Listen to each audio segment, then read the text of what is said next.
एक बार एक बच्चा जो 7 या 8 साल का होगा वो अकेला अपने रास्ते से स्कूल जा रहा था। अब स्कूल के रास्ते में उसे एक छोटा सा पपी दिखा जिसके पैर में से खून निकल रहा था। लड़का उस पपी के पास गया और अपनी पानी की बोतल से उस पपी के पैर का खून साफ करने लगा। लड़के ने आसपास देखा, वहां उसे कोई नहीं दिखा। उसे लगा कि ये पपी किसी का होगा जो खो गया है। तो बच्चे ने पपी को अपने साथ अपने घर लेकर आया और वो उसे पालने लगा। वो लड़का बहुत ही गरीब था और वो अपनी माँ के साथ रहता था क्योंकि उसके पिता नहीं थे। स्कूल से आने के बाद वो एक चाय के होटल पर काम भी किया करता था, लेकिन उसकी माँ को हमेशा उसके पढ़ाई के खर्चे की चिंता सताती थी क्योंकि उसकी माँ उसे जिंदगी भर चाय की दुकान पर काम करता हुआ नहीं देख सकती थी। वो उसे पढ़ा लिखा कर एक बड़ा आदमी बनाना चाहती थी और यही हर माँ का सपना होता है। तो अब वो पपी बिल्कुल ठीक हो गया और उस बच्चे के साथ ही रहता और खेलता था। वो पपी रोज बच्चे को स्कूल के गेट तक छोड़ने जाया करता था। तो एक बार जब वो पपी उस लड़के को स्कूल के गेट तक छोड़ने गया तब उस बच्चे के स्कूल में एक बड़े साहब आए हुए थे। बच्चा स्कूल में चला गया लेकिन वो पपी वहीं स्कूल के गेट पर खड़ा हुआ था और वो गेट पर खड़ा होकर स्कूल के अंदर देख रहा था। तभी जो बड़े साहब स्कूल में आए हुए थे, जैसी उनकी नजर इस पपी पर पड़ी तो दौड़ते हुए उस पपी के पास गए और उसे गोद में उठा लिया। सारे लोग उन बड़े साहब को देख रहे थे। तभी वो बच्चा भी वहाँ पर आ गया तो वो पपी उन बड़े साहब की गोद से कूदकर उस लड़के के पास चला गया।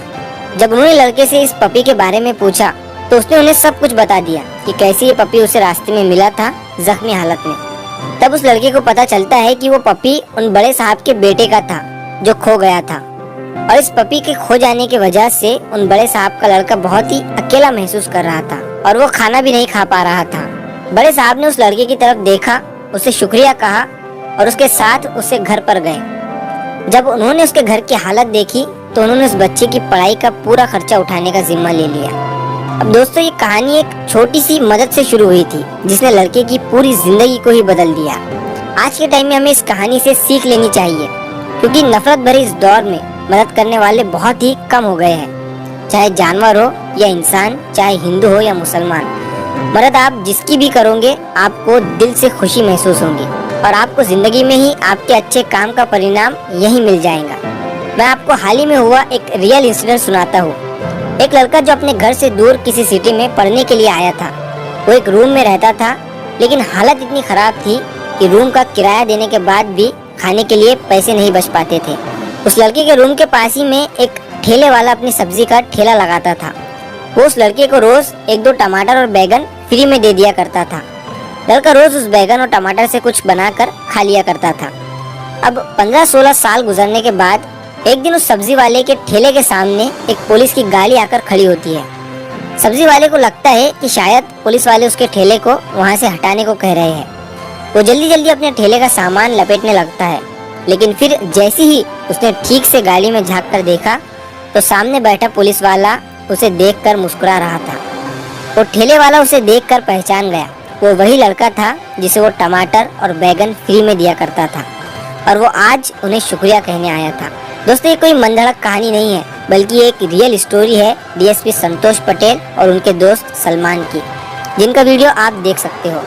सिर्फ एक टमाटर और बैगन से करी हुई मदद कितना बड़ा बदलाव ला सकती है आप देख सकते हो।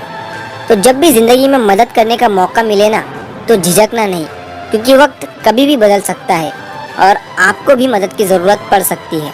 और जब आपको मदद की ज़रूरत होगी तो आपकी ज़िंदगी में आपको वही मिलेगा जो आपने पहले लोगों को दिया है।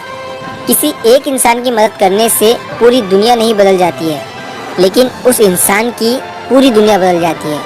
और ज़िंदगी में उनकी भी मदद करो जहाँ पर आपको ऐसा लगता है कि ये इंसान आपकी मदद कभी नहीं करेगा, वहाँ भी उनकी मदद करो। तो अगर आप इस कहानी को और भी लोगों तक पहुँचाना चाहते हो तो इस वीडियो को लाइक करिए ताकि YouTube इस वीडियो को और भी लोगों तक पहुँचाए।